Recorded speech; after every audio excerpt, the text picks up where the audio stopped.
তীব্র গরমের প্রভাব পড়েছে জনজীবনে, বদলে গেছে অনেক কিছু। অস্বস্তিকর আবহাওয়ায় জ্বর, ডায়রিয়া সহ নানা রোগে আক্রান্ত হচ্ছে মানুষ। এ সময় হাসপাতালে আসা রোগীদের অধিকাংশই শিশু।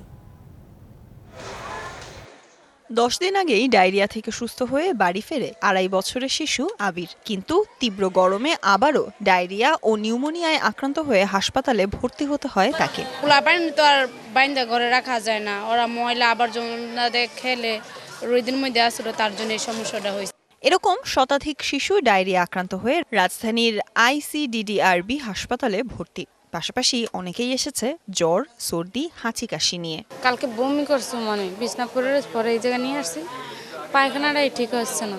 3-4 দিন ধরে পাতলা পায়খানা হচ্ছে। সন্দেহ করছে হয়তো গরমের থেকে হতে পারে। অনেকক্ষণ বমি করছে, 5-6 ঘন্টা পর আবার বাথরুম শুরু হয়ে গেছে। শুধু শিশু নয়, কর্মজীবী, ছাত্র, এমনকি বৃদ্ধরাও মুক্তি পাচ্ছে না এই অতি গরমের অসুস্থতা থেকে। ডায়রিয়া, রক্ত আমাশয় সহ নানা রোগে জর্জরিত তারা।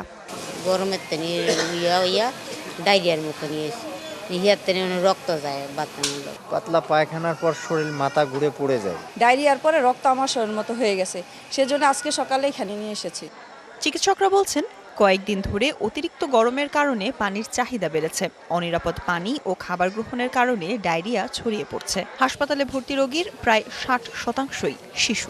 ডায়রিয়ার যদি কোনো লক্ষণ দেখা দেয় বাচ্চাদের, প্রাথমিকভাবে ওরাল স্যালাইনটা নিয়ম মতো যে মাপে বলা আছে ওই মাপে খাওয়ানো। তবে যে কোনো পরিস্থিতি মোকাবিলায় প্রস্তুতির কথাও জানায় ICDDRB।